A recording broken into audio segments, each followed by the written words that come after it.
marcher dans l'esprit. Voilà ce que nous allons voir donc dans les instants qui vont suivre, marcher dans l'esprit. Si vous voulez bien, on va aller dans Psaume 119. Psaume 119, le plus grand psaume de toute la Bible, qui a plus évidemment de 100 versets. Psaume 119, et nous allons lire quelques versets. Ce psaume a 176 versets. C'est un psaume bénissant, alléluia, et qui glorifie la parole du Seigneur. On va lire, si vous voulez bien, au verset 161. Psaume 119, verset 161. Des princes me persécutent sans cause, mais mon cœur ne tremble qu'à tes paroles. Je me réjouis de ta parole, comme celui qui trouve un grand butin. Je déteste le mensonge. J'aime ta loi. 7 fois le jour, je te célèbre à cause des lois de ta justice. Il y a beaucoup de paix pour ceux qui aiment ta loi. Et il ne leur arrive aucun malheur. J'espère en ton salut, ô Éternel, et je pratique tes commandements. Mon âme observe tes préceptes et je les aime beaucoup. Je garde tes ordonnances et tes préceptes, car toutes mes voies sont devant toi. Amen. Seigneur, nous voulons te remercier. Nous voulons te bénir particulièrement pour le Saint-Esprit qui rend ta parole si réelle. Tu nous dis que tu donnes ton Saint-Esprit à ceux et celles qui t'obéissent. Aide-nous, Seigneur, à comprendre cette obéissance, cette soumission, afin que nous soyons éclairés, que nous soyons bénis par le Saint-Esprit, enseignés, renouvelés, dirigés, consolés par la sainteté que le Saint-Esprit répand sur nos cœurs, par la vérité qu'il disperse sur nos vies, par cette bonté, cet amour qui ne viennent pas de la terre, car tout don merveilleux descend d'en haut, du Père des Lumières, chez lequel il n'y a aucun changement, ni ombre de variation. À toi soit toute la gloire. Bénis le cheminement de nos pensées, la réflexion de nos cœurs. Descends, Seigneur, s'il te plaît, par ton Saint-Esprit, dans les soubassements de nos vies personnelles, afin que nous puissions comprendre, que nous puissions vivre pour toi sur la terre des humains. Au nom de Jésus, Amen. Et tout le peuple dit Amen. Gloire à Dieu. On peut s'asseoir, frères et sœurs. Alléluia. Marchez dans l'esprit. Vous pouvez être certain que l'homme qui a écrit le psaume 119 marchait dans l'esprit. Pour écrire de telles paroles, évidemment, il faut que le Saint-Esprit l'ait inspiré. Il nous dit qu'il tremble uniquement, pas devant les hommes, pas devant les princes qui le persécutent, mais devant la parole de Dieu. Il se réjouit de la parole. Il aime la parole. Il dit que c'est comme un trésor, comme un grand butin qu'il a découvert. Et il va dire, mon âme obéit à tes préceptes, et tes préceptes, je les aime beaucoup. Je les aime beaucoup. Alléluia. Voilà quelqu'un qui avait soif. Et ce matin, nous allons parler particulièrement de cette soif. La soif du Saint-Esprit, la soif de Dieu. Comment est le niveau de notre soif? Il y a des gens qui avaient soif dans l'Ancien Testament de voir, d'entendre ce que Dieu disait au travers de Salomon. On se rappelle la reine de Séba qui est venue de très loin, simplement pour voir, entendre, comprendre la gloire que Dieu avait accordée à ce roi Salomon. Elle est venue de très loin et elle fera honte à certains au jour du jugement. Parce qu'elle est venue de très loin pour entendre la parole de Dieu. Si ce matin vous êtes venu de loin, vous faites partie évidemment de ce cortège comme la reine de Séba qui est venue pour entendre, connaître, savoir. Et la Bible dit, mon peuple périt faute de connaissance. Mon rôle à moi, comme serviteur de Dieu, prédicateur, c'est d'apporter le plus de connaissances au peuple de Dieu pour l'affermir, pour le rendre solide dans ces derniers jours de tempête, ces jours de péril, ces jours dangereux. Quel est le niveau de notre soif? Un petit peu ou beaucoup? J'aimerais vous amener en Israël où il y a des troupeaux de moutons. Des troupeaux de moutons qui se nourrissent depuis 4 heures le matin. Ils sont en train de paître. Et ils passent évidemment au travers des heures de la matinée, plusieurs heures, sous le soleil brillant qui darde, ce soleil méditerranéen. Et arrive à un certain moment donné où les brebis ont faim et ont soif, à cause, évidemment, donc, de cette chaleur. Et arrive environ 10 heures du matin, et elles s'en vont, se dirigent vers le puits.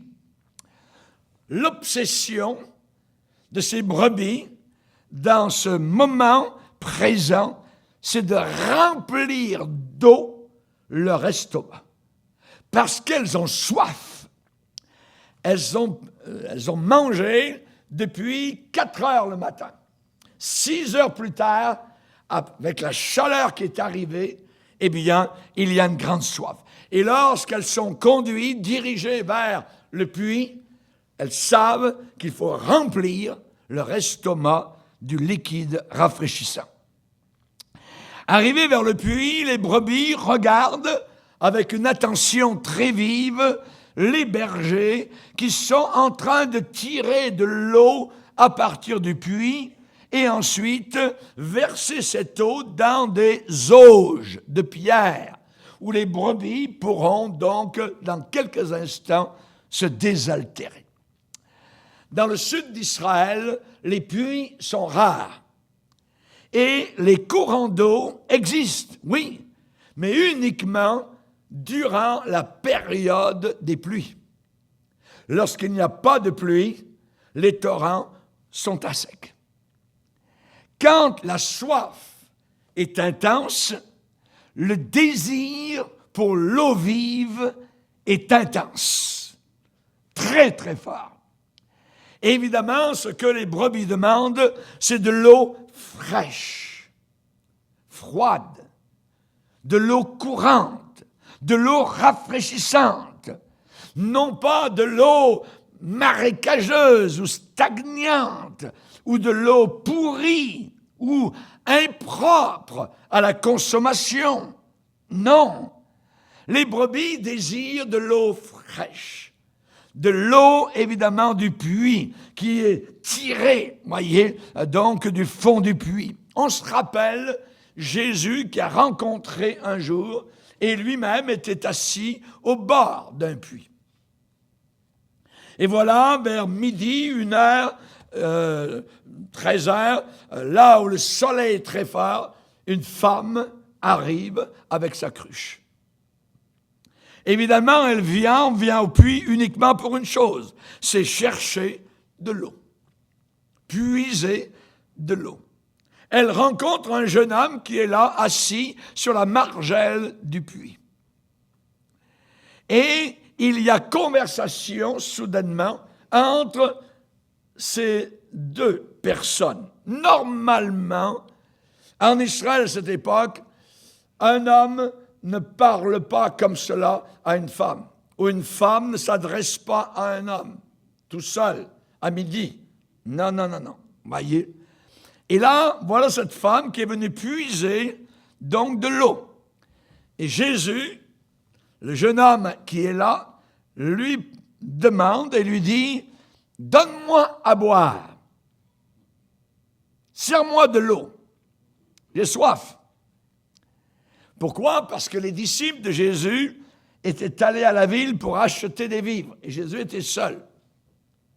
Et la femme samaritaine lui dit, comment, toi qui es juif, me demandes-tu à boire, à moi qui suis une femme samaritaine? Les Juifs et les Samaritains n'avaient absolument aucun contact. Ils se haïssaient. C'était deux cultures totalement différentes. Il est dit dans la Bible, les Juifs n'ont pas de relation avec les Samaritains. Hein? Comment ça, toi? Et Jésus répond, si tu connaissais, mais tu ne connais pas, si tu connaissais le don de Dieu, le cadeau de Dieu, et qui est celui qui te dit, donne-moi à boire, tu ne me connais pas encore, alors tu lui aurais toi-même demandé à boire, et il t'aurait donné l'eau vive. Il t'aurait donné l'eau vive. C'est un langage spirituel, mais qui a un rapport avec le puits, avec l'eau, avec la soif. Voyez, il t'aurait donné l'eau vive. Une eau vivante, une eau fraîche, une eau qui coule, une eau qui court, une eau qui n'est pas stagnante ni pourrie, l'eau vive. Elle répond, mais d'où aurais-tu cette eau vive? D'où aurais-tu cette eau vive? J'aimerais vous dire aujourd'hui qu'il y a quelque chose de plus de valeur que l'eau qu'elle venait chercher. Il y a quelque chose qui est comparé à de l'eau, mais qui n'est pas de l'eau, mais qui est quelque chose de spirituel, mais qui ressemble à l'eau qui nous rafraîchit et que nous pouvons boire. C'est quoi? C'est la vie dans l'esprit. La vie spirituelle. Pas ce que les gens disent du nouvel âge. Aujourd'hui, on parle de la spiritualité, ceci, cela, nouvel âge. Nous parlons de la véritable spiritualité biblique, selon la parole du Seigneur. Jésus a dit, si quelqu'un a soif, qu'il vienne à moi, des fleuves d'eau vive couleront de son sein. Jésus parlait du Saint-Esprit. C'est Jean qui ajoute cela. Jésus parlait du Saint-Esprit. Donc, ces fleuves d'eau vive, on nous dit ce que c'est le Saint-Esprit. Le Saint-Esprit est une personne. Paul va dire, ne savez-vous pas que votre corps est le temple du Saint-Esprit? Donc, nous avons un contenant, avons-nous le contenu? Le contenu, c'est l'Esprit de Dieu. Est-ce que l'Esprit nous habite? Est-ce que nous sommes rafraîchis constamment? Est-ce que nous avons soif de Dieu, de l'Esprit de Dieu, des œuvres de Dieu? Dans l'Apocalypse, il est dit que celui qui a soif vienne. Que celui qui a soif vienne. Pourquoi beaucoup d'églises aujourd'hui ont annulé la réunion du dimanche soir? Parce que les gens n'ont pas soif. Ils n'ont pas soif. Ils ne sont pas peut-être adultères, ces chrétiens. Ils ne vont pas peut-être dans les bars boire, mais ils n'ont pas soif. Ils sont satisfaits de la réunion du dimanche matin. Ça suffit. Un petit coup, un petit gobelet d'eau, et ça suffit. Il y en a d'autres, ça leur prend un gallon d'eau. Voyez? Il y en a d'autres, ça leur prend la parole de Dieu tous les jours. Évidemment, ça dépend de l'état de notre soif. Que celui qui a soif vienne. Que celui qui a soif vienne. Que celui qui veut. Venir aux réunions est une histoire de volonté et de soif. N'abandonnons pas nos rassemblements comme c'est la coutume de quelques-uns. Que celui qui veut prenne de l'eau de la vie gratuitement. Gratuitement. Actuellement, je suis en train de puiser à partir du puits de l'Esprit et essayer de répandre cette eau vive dans vos cœurs. Alléluia. Marchez selon l'Esprit et vous n'accomplirez pas les désirs de la chair. La chair, votre chair, ma chair, a des désirs contraires à ceux du Saint-Esprit. Marchez selon l'Esprit. Si nous vivons par l'Esprit, marchons aussi selon l'Esprit. Paul va dire cela d'une autre manière aux Éphésiens. Et à Éphèse, le vin coulait en masse, il y avait des orgies, il y avait le temple de Diane, il y avait tout cela. Et Paul va dire à ces nouveaux chrétiens, ne vous enivrez pas de vin, c'est de la débauche. Et aucun débauché n'entre dans le ciel. C'est un péché. Mais ce n'est pas une maladie, comme ce monde voudrait nous le faire croire. Et il dit au contraire. Donc le contraire de la débauche d'alcool, c'est être rempli du Saint-Esprit. Au contraire, soyez remplis du Saint-Esprit. Être sous a des effets très dangereux. Très dangereux. Vous pouvez vous tuer. Vous pouvez tuer quelqu'un sur la route aussi. Il y a toutes sortes de choses. Vous pouvez détruire votre foyer, détruire votre amour, détruire. La parole de Dieu, il dit attention à l'alcool, tes yeux se porteront vers donc des femmes étrangères. Tu vas parler de manière perverse. Ce sera tout changé. Attention, être sous a des effets très dangereux. Mais le contraire, comme nous le voyons, c'est être rempli du Saint-Esprit. Et cela a des effets bénéfiques. Et il n'y a aucun effet malsain à être rempli du Saint-Esprit. Pourquoi? Lisez avec moi dans Galates chapitre 5. Galates chapitre 5, verset 16. Je dis donc, marchez selon l'Esprit, le Saint-Esprit, et vous n'accomplirez pas les désirs de la chair, car la chair a des désirs contraires à ceux de l'Esprit, et l'Esprit a des désirs contraires à ceux de la chair. Ils sont opposés entre eux. C'est deux sortes de désirs qui sont opposés entre eux, afin que vous ne fassiez pas ce que vous voudriez. Si vous êtes conduit par l'Esprit, vous n'êtes pas sous la loi.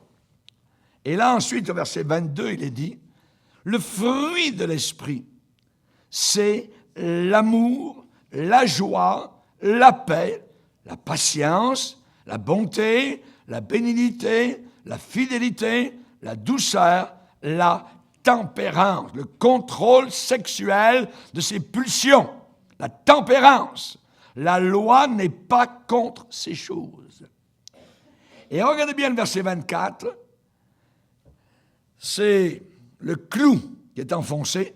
Ceux qui sont à Jésus-Christ ont crucifié la chair avec ses passions et ses désirs. Ceux qui sont à Jésus-Christ ont crucifié la chair avec ses passions et ses désirs. Avoir possédé la plénitude spirituelle, c'est parallèle, c'est comme quelqu'un qui a satisfait sa soif physique après avoir, évidemment, beaucoup travaillé, sué et avoir une grande soif. Quand vous êtes rempli du Saint-Esprit, c'est comme si vous avez bu, c'est comme si vous avez, vous êtes désaltéré, vous vous êtes rafraîchi par le Saint-Esprit. On sait particulièrement que remplir notre vie spirituelle est aussi essentiel que le bien-être physique quand on remplit le vide physique. C'est-à-dire, soit la faim, on mange, soit la soif, on boit pour se désaltérer. Voyez, c'est la même chose. Pour remplir notre vie spirituelle. Il y a un verset dans le psaume qui dit « Dieu a satisfait l'âme assoiffée. » Dieu a satisfait l'âme altérée. Psaume 107. Et il a comblé de bien l'âme affamée. On parle ici de s'abreuver. On parle de se rafraîchir, se désaltérer. Quand on vient à l'assemblée, quand durant la semaine, on ouvre la Bible, quand on plie les genoux devant Dieu dans notre chambre, on se désaltère, on se rafraîchit, on s'abreuve à la source divine qui est le Seigneur. Amen. Mon âme, va dire David, a soif de toi. Il est dans un désert, il est dans le désert de Juda. Ça tape 40, 50 degrés. Vous voyez, c'est terrible. Et David a soif, mais il écrit et il compose. Et il va dire, mon âme a soif de toi. Toi, Seigneur. Alléluia. Mon âme a soif de toi. À un autre endroit, il va dire, comme une biche soupire après les courants d'eau. Désire les courants d'eau. Vous voyez? Comme une biche soupire après les courants d'eau. Ainsi, ça veut dire ce mot ainsi, de la même façon, de la même manière, mon âme, comme la biche, mon âme soupire après toi, ô Dieu. Mon âme a soif de Dieu, du Dieu vivant. Psaume 42. La source de la plénitude du Saint-Esprit, de marcher selon l'Esprit, de marcher dans l'Esprit. Et vous n'accomplirez pas les désirs de la chair. Votre chair a des désirs. Et ces désirs vous amèneront à la misère et feront monter des pleurs à vos yeux. Vous allez pleurer. Tandis que marcher selon l'Esprit, ça amènera la joie dans votre cœur, la paix dans votre âme, la satisfaction dans votre être entier. La qualité de la source est très importante. La qualité de la source. L'eau d'une source putréfiée, la source d'une eau qui est infectée, va amener la maladie à votre corps. Vous buvez une eau pourrie, une eau comme empoisonnée. Si cette eau est détériorée, si cette eau est gâtée, si elle est infecte, voyez, corrompue, alors vous allez tomber malade. Maintenant, évidemment, il y a des milieux, il y a toutes sortes de puits dans ce monde, dans le monde religieux, et si vous buvez à toutes sortes de puits, il se peut que vous tombiez malade. Que votre vie spirituelle, au lieu de grimper, de monter, eh bien, vous descendiez tout ça. Et pourquoi? Parce que vous êtes en train de boire une eau pourrie. Vous êtes au pied d'un faux prophète. Vous êtes peut-être au pied d'un faux pasteur. Vous êtes au pied d'un faux docteur, ou ainsi de suite. Alors, le résultat, c'est que votre vie ne grimpe pas dans le Seigneur, mais c'est le contraire. Rappelons-nous, quand le peuple d'Israël est arrivé à Élim, ils sont sortis d'Égypte, ils ont marché dans le désert. Et finalement, ça faisait, je pense, de 3 jours, ils n'avaient rien bu. Ça commence à devenir assez dangereux pour les familles, les enfants, ainsi de suite. Et finalement, ils arrivent devant une palmeraie. Finalement, c'est merveilleux, en plein désert, il y a de l'eau. Et tous les gens sont contents, heureux, et ils s'en vont là en foule. Ils plongent leur, visage dans l'eau et se repaissent de l'eau pour la recracher aussitôt. C'est de l'eau pourrie. C'est de l'eau amère. On va aller voir ça. Exode 15. Exode 15. Exode 15, verset 22. Moïse fit partir Israël de la mer Rouge. Donc, ils s'en vont, ils ont traversé la mer Rouge, ils ont béni Dieu, les cantiques ont retenti, tout ça, les tambourines, ils ont loué le Seigneur, et maintenant, direction le désert, sous la direction de Moïse. Ils prirent la direction du désert de Chour. Et après 3 journées de marche dans le désert, ils ne trouvèrent pas d'eau. Rien. Ils arrivèrent à Mara, mais ils ne purent pas boire l'eau de Mara parce qu'elle était amère. C'est pourquoi ce lieu fut appelé Mara. Le peuple murmura contre Moïse. Donc il ne voit pas Dieu. Alors il murmure contre le pasteur, le dirigeant, Moïse, en disant « Hé, que boirons-nous » Qu'est-ce que fait le dirigeant? Il s'en va vers Dieu. Moïse cria à l'Éternel, et l'Éternel lui indiqua un bois qu'il jeta dans l'eau. Donc une sorte de branche maillée en bois, et là il jette ça dans l'eau, et l'eau devint douce. Ce fut là que l'Éternel donna au peuple des lois et des ordonnances. Et ce fut là qu'il le mit à l'épreuve. Ça nous dit quoi? Ça nous dit ici que l'eau n'était pas buvable. Imbuvable. Elle était amère, détériorée, infecte, voyez. Et qu'est-ce que Dieu a montré? Un bois. Et dans nos situations amères, qu'est-ce que Dieu nous montre? Un bois. Il faut placer la croix. Pas l'intelligence humaine, pas la psychologie humaine, pas ce que les païens disent. C'est encore la croix et le sang qui va purifier, qui va aider à ta situation malheureuse. Je veux être reconnu comme étant un prédicateur de la croix, du calvaire. Prêche, Paul, car j'ai un peuple nombreux dans cette ville. Qu'est-ce que Paul prêchait? La croix. Qu'est-ce que Philippe a prêché à Samarie? Il y prêcha le Christ. C'est Jésus dont les gens ont besoin. Pas une manipulation, je dirais, d'idées pour devenir riche, pour avoir une plus belle maison, une plus belle voiture. Non! Christ! La croix du calvaire. Et finalement, après avoir lancé le bois, ils ont goûté l'eau. Oh, l'eau était douce. Et là, ils ont bu. Et ils ont bu, ils sont rassasiés. Ils sont désaltérés. C'est la croix, c'est le calvaire, c'est le sang de Jésus qui nous donne la victoire sur les puissances diaboliques et sur les démons. Merci Seigneur. Amen. Alléluia. Nos cœurs ne seront jamais plus forts, voyez, que ce que nous y mettons à l'intérieur.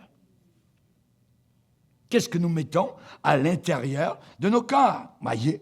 Et c'est pareil pour les choses du Saint-Esprit. Qu'est-ce que nous mettons à l'intérieur de notre esprit? Si notre vie est remplie de poubelles, d'idées sales, impures, d'adultère, d'actes impies, alors nous serons affaiblis, nous serons aveuglés à la révélation que Dieu aurait voulu nous accorder. Si vous allez manger au McDo pendant un mois, il y en a un qui a essayé ça. Pendant un mois, tous les jours, McDo. À la fin, touk, ambulance. Il est rentré à l'hôpital. Malade! Voyez, ce qu'on met dans le cœur fait une grande différence. Ce qu'on met dans notre esprit, c'est la même chose. C'est la même chose, voyez. Si nous voulons être forts, spirituellement parlant, eh bien, il faut placer dans notre esprit des choses de la parole de Dieu. Il faut continuer à prier, il faut continuer à témoigner, il faut continuer à combattre, à résister. Et là, vous serez plus que vainqueurs. Vous serez des triomphateurs. Alléluia. Merci Seigneur. Merci Seigneur. Élisée est arrivé un jour dans un endroit où les eaux aussi étaient amères. Et les gens ne pouvaient pas boire. Tout était stérile à cet endroit de cette région-là, dans cette ville. Et Élisée a pris quelques grains de sel, il a lancé ce sel dans l'eau, et tout, ils ont goûté, et l'eau était purifiée. Nous avons besoin, nous aussi, amen, de ce bois. Nous avons besoin de cet évangile, amen, qui est comme du sel, contre la corruption, amen, de ce monde. L'autre jour, nous étions dans un certain endroit avec mon épouse et à cause de l'hiver, il y avait à peu près 1 pied de glace. Pas de la neige, de la glace. Et c'était dangereux pour nous parce qu'on pouvait tomber. Et alors, on a pris le marteau, le pic, ainsi de suite. On n'y arrivait pas. C'était dur. C'était glacé. C'était vraiment... alors, je suis allé donc au magasin, j'ai acheté un paquet de sel.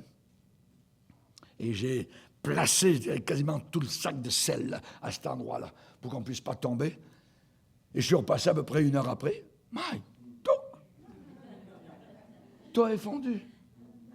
Le sel, chers amis, a une puissance contre la glace. Amen. Nous avons besoin, évidemment, d'avoir des eaux pures, d'avoir des eaux purifiées, et non pas des eaux putréfiées. Voyez, nous avons besoin, Jésus a dit, heureux ceux qui ont le cœur pur, car ils verront Dieu. Pas là-haut dans la gloire uniquement, mais ils verront Dieu ici-bas sur cette terre, agir dans leur vie, agir dans leur famille, agir dans leur foyer, agir dans leur travail. Ils le verront. Heureux ceux qui ont le cœur propre, le cœur pur. Qu'est-ce que tu mets dans ton cœur durant la semaine? C'est seulement en venant à Jésus, qui est l'eau vive, que l'on expérimente la vie à son maximum, à sa plénitude. C'est seulement en buvant librement, gratuitement, ce qu'il nous enseigne. Je suis venu, a dit Jésus, afin que mes brebis aient la vie, et que cette vie soit abondante en eux. Abondante en eux. Je suis le chemin, la vérité et la vie. Sans Jésus, il n'y a pas de vie. Vous mettez Jésus de côté, c'est la mort. Il peut y avoir beaucoup de bruit, beaucoup de va-et-vient. La Bible dit, celle qui vit dans les plaisirs, elle est morte, même si elle marche sur les trottoirs. Morte. Je suis le chemin, la vérité et la vie. Et c'est seulement en restant proche de la source. Ne vous éloignez jamais de la source. C'est seulement en restant proche, très proche du puits, que l'on peut espérer maintenir la plénitude spirituelle. Il y a des gens qui, dans le passé, étaient remplis du Saint-Esprit. Aujourd'hui, ils sont secs comme un coup de trique. Stériles. Rien. Pourquoi? C'est simple. Ils sont éloignés de la source d'eau vive. Et quand vous vous éloignez de la source d'eau vive, vous tombez dans un désert. Et dans un désert, le risque est d'y mourir. Parce qu'il n'y a pas d'eau. Et on ne peut survivre dans le désert qu'avec l'eau vive. Restez proches. Nous avons chanté ce matin un certain cantique, et le verset qui m'est revenu vient du psaume, où il est dit, « Pour moi, mon bien, c'est m'approcher de Dieu. » Mon bien, c'est m'approcher, c'est venir proche de Dieu. Es-tu proche du Seigneur? Es-tu proche de ton Dieu? Dans Genèse 24, il y avait un serviteur d'Abraham qui était en mission, et particulièrement, il voulait chercher une épouse pour le fils du patron. Et il est arrivé proche d'un puits. Et il est dit que là, autour du puits, il a fait une prière dans son cœur. Personne ne savait, il n'a pas prié de façon audible. Et il a dit, Éternel, Dieu de mon Seigneur Abraham, fais-moi, je te prie, rencontrer aujourd'hui ce que je désire, et use de bonté envers moi et envers mon Seigneur Abraham. Voici, écoutez bien, je me tiens près de la source d'eau. Je me tiens proche de la source d'eau. Et dans quelques instants, les filles des gens de la ville vont sortir pour puiser de l'eau. Que la jeune fille à laquelle je dirai, penche ta cruche pour que je boive, et qui répondra, bois, et je donnerai aussi, en plus, à boire à tes chameaux, toute une corvée, à des chameaux qui avaient passé beaucoup de jours dans le désert, imaginez, eh bien que cette fille-là, qui est vaillante, qui est courageuse, qui est travailleuse, soit celle que tu as destinée à ton serviteur Isaac. Je me tiens proche du puits. Proche du puits, il se passe toutes sortes de choses. Proche du puits, c'est là que ça se passe. C'est là qu'il y a des rencontres. C'est là que l'on voit Dieu agir. C'est là que la réponse à la prière est en train de se réaliser. Alléluia.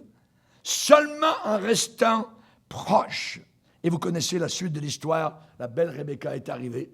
Alléluia. Parce que le serviteur était proche du puits. il était là, proche du puits. Alléluia. Je peux voyager dans un pays désertique avec une gourde d'eau. Ma petite gourde, voyez. La vie sera maintenue un certain temps uniquement par la gourde d'eau. Mais le jour où je vois, oh, plus d'eau, je suis en plein dans le désert, là vous allez commencer à paniquer. Parce que vous n'êtes pas à côté du puits. Parce que vous n'avez plus d'eau. Il n'y a plus de ravitaillement. Votre foi n'est plus alimentée. Vous êtes tout seul, vous êtes perdu. Il n'y a rien. Vous n'avez pas d'assemblée, vous êtes tout seul, vous n'avez pas de contact avec personne, vous ne communiez pas, je dirais, les choses spirituelles, vous ne recevez pas rien du tout. Alors vous êtes perdu. Vous êtes perdu. Voyez. La vie n'est maintenue que par le liquide rafraîchissant que nous recevons. Seulement en restant proche de la source divine, c'est là que la soif est complètement satisfaite. La Bible parle du peuple qui est proche de lui. Il a relevé, notre Dieu a relevé la force du peuple qui est proche de lui. Psaume 148. Des vies qui sont remplies de l'influence du monde, des pensées du monde, de la philosophie du monde, les vies qui sont remplies de certains programmes de télévision frisant la pornographie, ceux qui côtoient, qui aiment les mauvaises compagnies, tous ces gens-là qui s'engagent dans des conversations, je dirais, d'arrière-cour, sales, eh bien, ces gens-là ne peuvent pas connaître la pureté du cœur dont parle Jésus. Heureux ceux qui ont le cœur pur, car ils verront Dieu. Ces gens ne voient jamais Dieu agir. Ils ne connaissent pas, ils ne peuvent pas connaître la paix qui surpasse toute intelligence. Qui surpasse toute intelligence. Ces gens-là voient les autres qui sont abreuvés, qui marchent avec Dieu, passer au travers d'épreuves inimaginables, et se disent, mais comment il peut passer au travers de ça? Parce qu'il est abreuvé, parce qu'il se nourrit, parce qu'il est rafraîchi. Amen. On ne peut pas connaître la pureté du cœur si je nourris, si je remplis mon esprit de poubelle de ce monde. À un moment donné, je vais commencer à sentir la poubelle. Et les gens autour vont commencer eux aussi à reconnaître cela. La Bible dit que celui qui médite la parole de Dieu jour et nuit, il est comme un arbre planté. Où ça? Proche d'un courant d'eau. Près d'un courant d'eau. Le courant d'eau, c'est le Seigneur. C'est la vie de Dieu. Parfois, c'est courant d'eau, c'est fleuve. Parfois, c'est puits. Quelle que soit, évidemment, l'image. J'ai besoin du liquide rafraîchissant qui est l'Esprit de Dieu. Amen. Gloire au Seigneur. Près d'un courant d'eau. L'esprit, la pensée. Amen. Amen. C'est la source de spiritualité authentique. La Bible déclare, et ça arrive même dans l'Église, parfois, on est étonné, on entend des pasteurs qui soudain quittent leur foyer, leur épouse, et partent avec une autre femme. Et on se dit, mais comment ça peut se faire? Il prêchait si bien, il annonçait la parole, oui, mais dans son cœur, il se nourrissait durant la semaine de poubelle. Et un beau jour, ça sort, un jour, ça éclot, un jour, l'abcès arrive à éclosion. Et c'est la raison pour laquelle, dans le livre des Proverbes, il est dit, bois. Bois quoi? Les eaux de ta citerne. Bois les eaux de ton propre puits. Tes sources, nous dit la Bible, doivent-elles se répandre au dehors, à l'extérieur? Tes ruisseaux doivent-ils couler sur les places publiques avec les prostituées? Qu'il soit pour toi seul et non pour des étrangers avec toi. Que ta source soit bénie. Mais c'est qui ici dans ce contexte, cette source? Que ta source soit bénie et fais ta joie de la femme de ta jeunesse. C'est ton puits. C'est là ton puits. C'est pas ailleurs. C'est pas, je pense que je vais la divorcer, puis la sœur, elle est gentille, puis elle est tout le temps en réunion de prière, puis elle aime Dieu, puis tout ça. Ouais. C'est vrai, mais peut-être que derrière le rideau, elle est charnelle au coton, tu ne le sais pas. On a connu, nous, des gens qui prophétisaient dans l'église au culte le dimanche matin, ça c'est en Europe, je ne sais pas ici,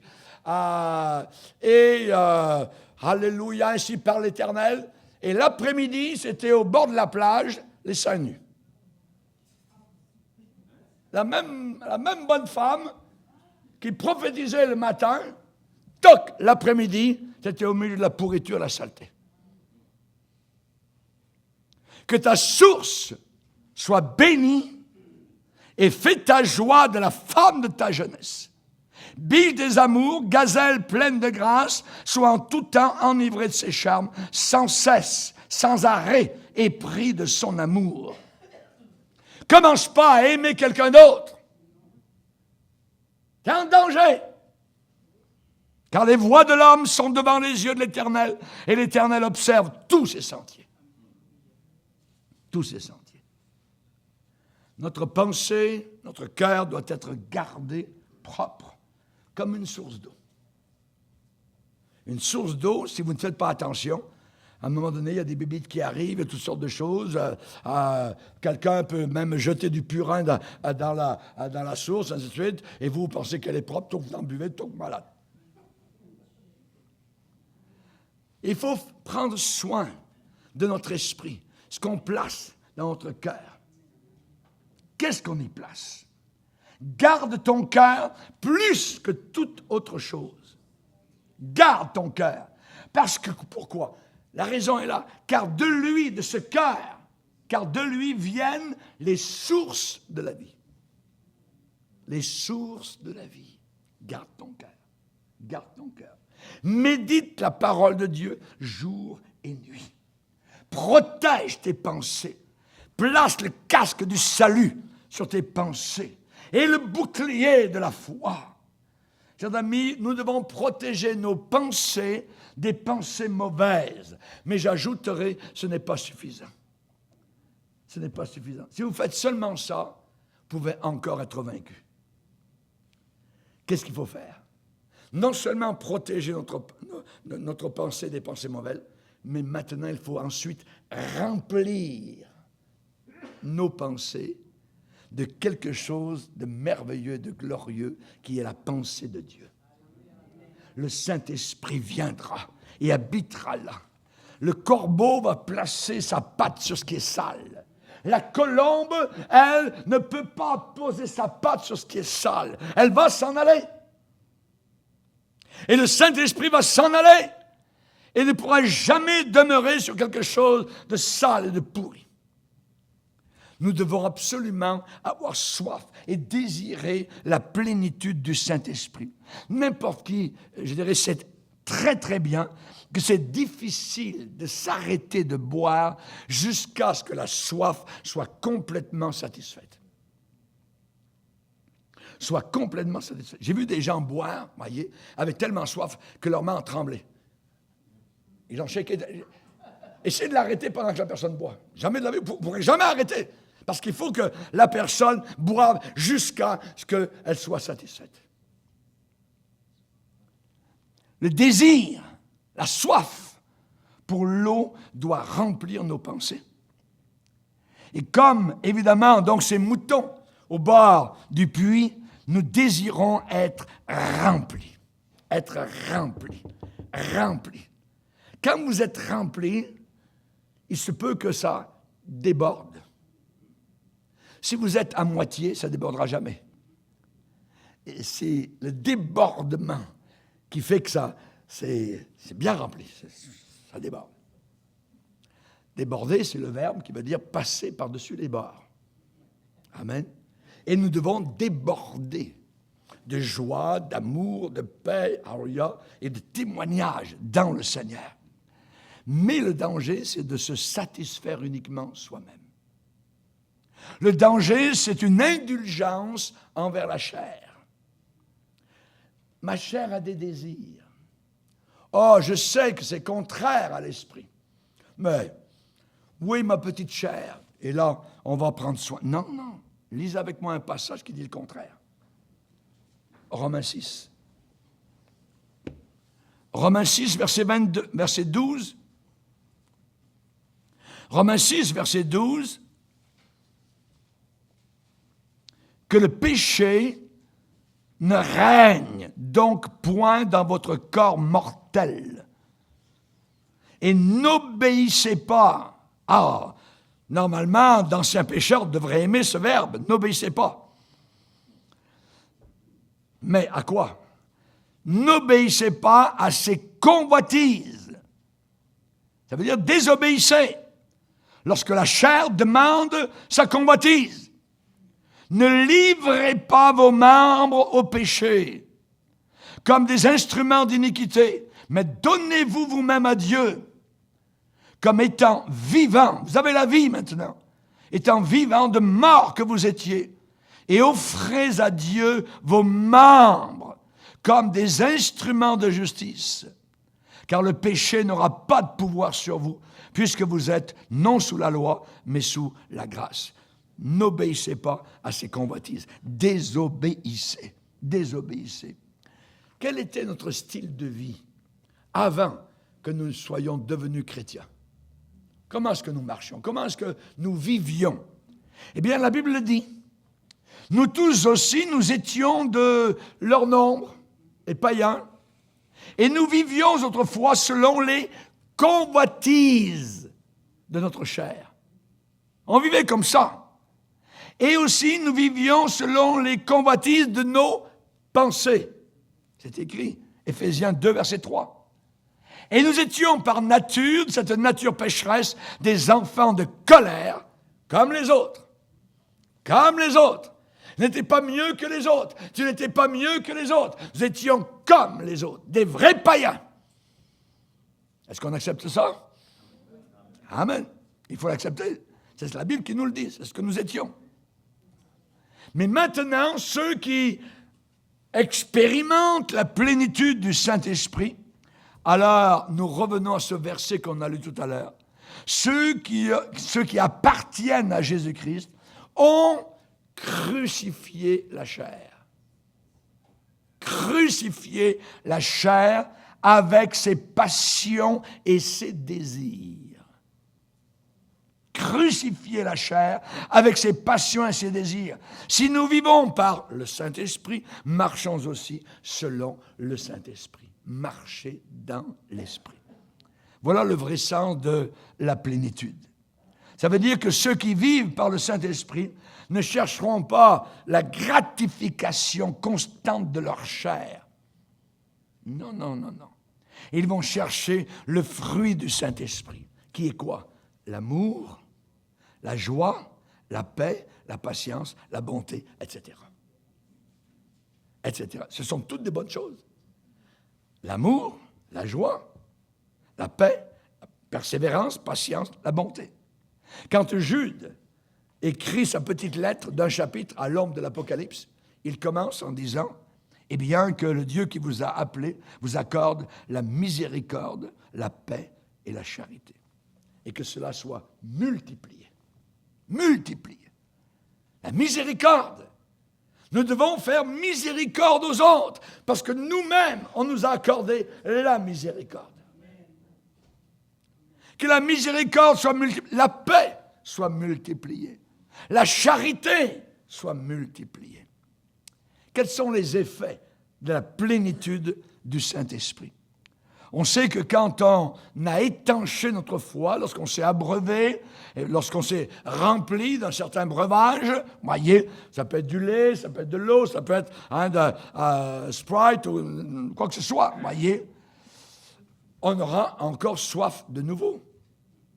Ça va arriver, tôt ou tard, on aura de nouveau soif. Alors comment ça se fait que Jésus a dit « Je suis le pain de vie ». Celui qui vient à moi n'aura jamais faim. Celui qui croit en moi n'aura jamais soif. N'aura jamais soif. N'aura jamais soif.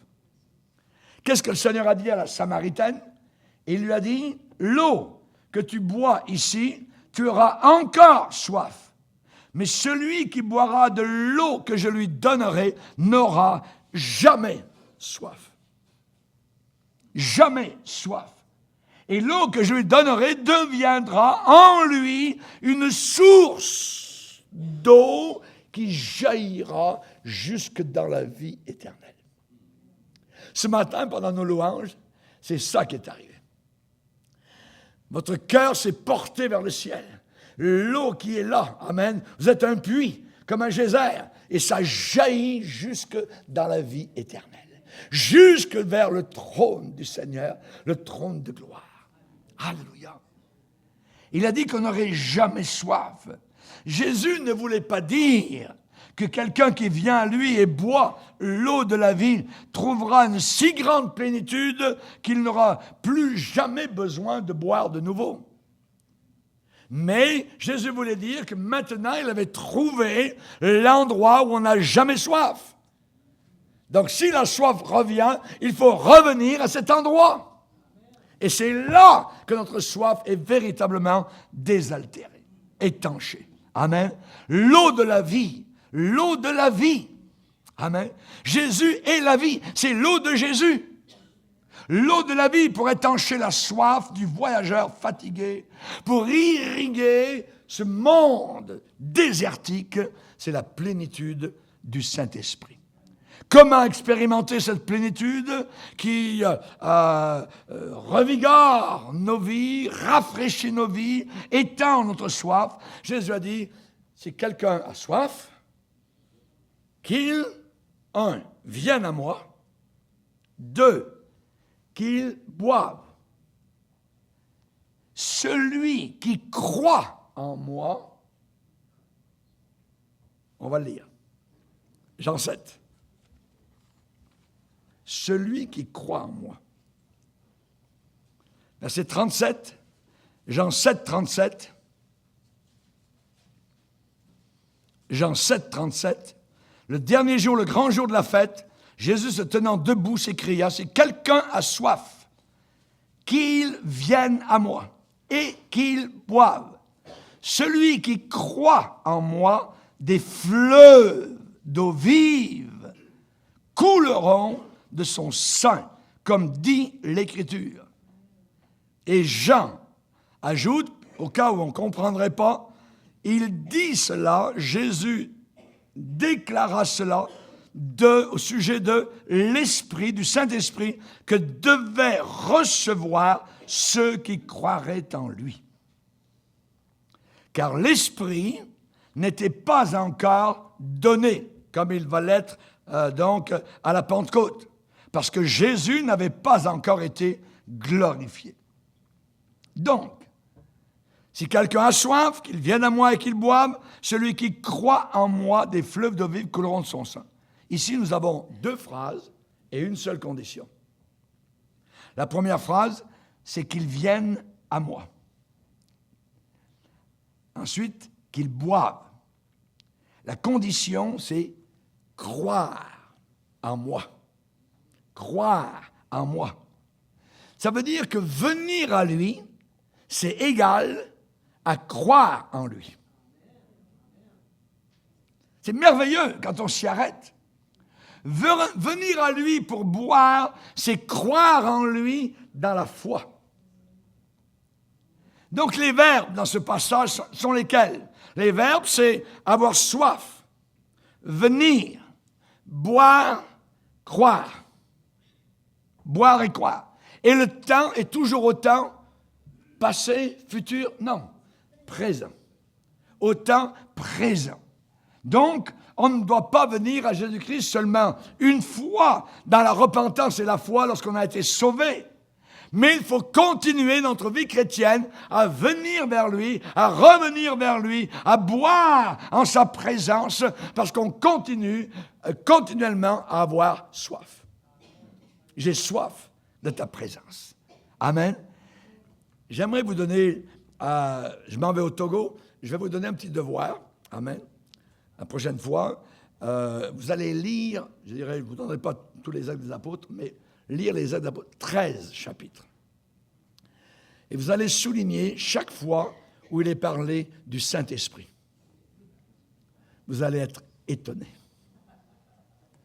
Parce qu'en réalité, les actes des apôtres ne sont pas les actes des apôtres, mais ce sont les actes du Saint-Esprit. C'est le Saint-Esprit qui a agi au travers des apôtres. Alléluia. On voit souvent Pierre rempli du Saint-Esprit. Voyez? Paul, rempli du Saint-Esprit, a repris un magicien et l'a fait taire. Le magicien est devenu aveugle. Et le proconsul romain a été sauvé. Il faut apprendre, je dirais, à boire spirituellement parlant. Un chrétien est une sorte de personne qu'on appelle un dipsomaniaque. Vous irez voir dans le dictionnaire. Un dipsomaniaque, c'est quelqu'un qui a toujours soif. Il boit toujours. Et nous, les chrétiens, nous sommes cela. Nous avons toujours soif. Nous buvons toujours. Ça vient du grec dipsos qui veut dire soif. Pour boire, il ne faut pas seulement demander de l'eau, mais il faut la prendre. Amen. Et boire est extrêmement facile.